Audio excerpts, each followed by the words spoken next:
Have you ever stopped to wonder about some of the amazing people you had the privilege to meet in your lifetime? I'm talking about those people who may have shared something that was simple or done something that had an everlasting impact on your life.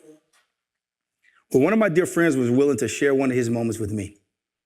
His name is Trey, and at the time he was a volunteer at an after-school tutoring program.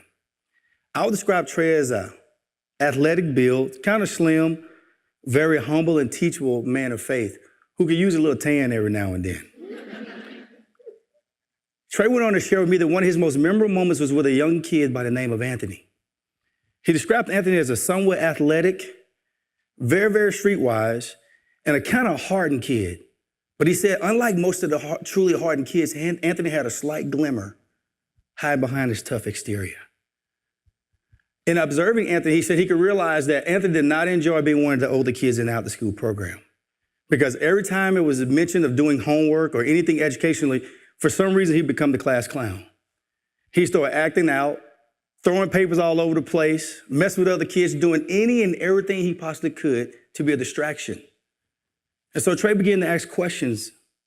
He wondered if Anthony was doing these things because, you know what, maybe he didn't know how to do the homework. Or perhaps he didn't know how to read. Well, as Trey began to spend more one-on-one intentional time with Anthony, he really realized how wrong he was in his assumptions. In fact, he learned how smart Anthony was. He wanted to communicate that Anthony's father was incarcerated and his brother had been shot and killed. And so as it related to the after-school program, Anthony didn't see the point in the program. Because of all he had witnessed, he didn't have much hope for his own future. With that relationship was the beginning of a faith-based mentoring program called Mercy Street. Mercy Street was established 15 years ago because we realized not all heroes wear capes. We're located, in fact, we believe that mentoring through Christ-honoring, mutually transforming relationships could revive hope or restore hope in our urban community. We intentionally located in the 75212 zip code in an area more commonly known as West Dallas.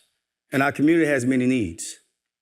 In fact, in 2003, when we first started, our high school graduation rate was only 40%. The number of residents in our community with a bachelor's degree was literally 2%. The average household income was $30,500, and our violent crime rate was 40% above the U.S. average. Our mentoring program is one of the factors being utilized to help address some of these needs. Now, we intentionally seek out the mentors to help with these things. So we intentionally look for mentors that have a personal relationship and vibrant with Jesus Christ, a very teachable heart, and a willingness to engage in what we call a mutually transforming relationship. Now, let me explain to you what we mean when we say a mutually transforming relationship. It's a relationship between the mentor and the mentee in which both parties seek to value, respect, and learn from one another. In other words, no one has this mindset, I'm here to help or rescue you. Now, I know what you're thinking. I'm describing those kind of mentors. Where in the world are you able to find them kind of people at? Because where I'm at, they don't exist. Well, we start by simply being honest, and that's admitting that everybody has baggage, the mentor and the mentee. Since we've been in this program, we've heard of many different myths and many different fears affiliated with becoming a mentor. One of the myths we found is this belief that I got to be perfect before I could ever be a mentor or get involved in the life of a kid. Well, we talked with some of my mentors, and one had this to share. She said that it was actually her mentee that helped her appreciate and value the relationship they had. Another communicated that through her mentee, she's learned that success is not measured by simply what you see on the outside. One of the fears we've seen is this belief that if I'm not a parent having kids of my own, I have no idea what to do or share with a kid. One of our mentors shared that she's never had any kids of her own. But since becoming a mentor, she now has two. She has one that's in college, and she has another that's about to enter into high school. How do we do it? We never give up. You see, we require each and every mentor to make at least a 2-year commitment. Why?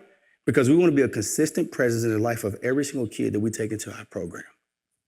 Secondly, we provide what's called a mentor coordinator or a life coach. This is one of our full-time paid staff members whose sole responsibility is to walk step by step with every single mentor and mentee throughout their relationship, from 4th grade to 12th grade and beyond.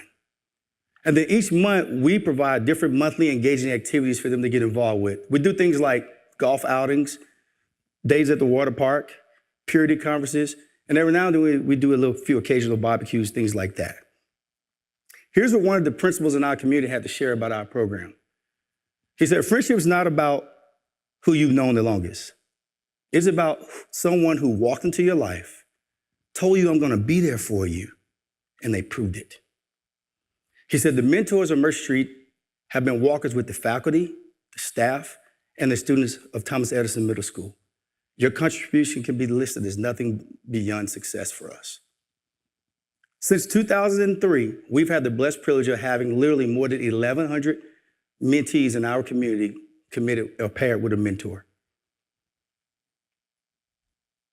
Our 2017 stats actually show this. Now our high school graduation rate is at 53%. That's a 13% increase since we started.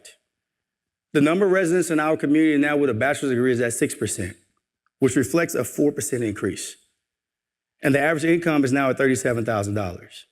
As you can see, we have made progress, but we still have a long way to go. Our measure can be really summed up in one basic equation, that's this. We believe that grace plus truth plus time equals growth. Now, as a kid, I remember many different superheroes I watched growing up. Two of my favorites were Superman and Wonder Woman. And I'm gonna tell you why. You see, Superman had the ability to jump over buildings. He could fly. He had laser beam eyesight. And then there was Wonder Woman. She was a goddess. She had a magic lasso, and she had the ability that she could communicate with animals. But as I got older and I looked back at them, there was something I found that was very peculiar, and that's this. The majority of Superman's life, he wasn't Superman. He was simply Clark Kent. And the majority of Wonder Woman's life, she wasn't Wonder Woman. She was Diana Prince. I said to you because you too have the potential to be someone that a kid can look up to as a hero. It starts by you having a vibrant relationship with Jesus Christ, a teachable heart, being yourself, and you choosing to become a mentor. Remember, not all heroes wear capes. Thank you.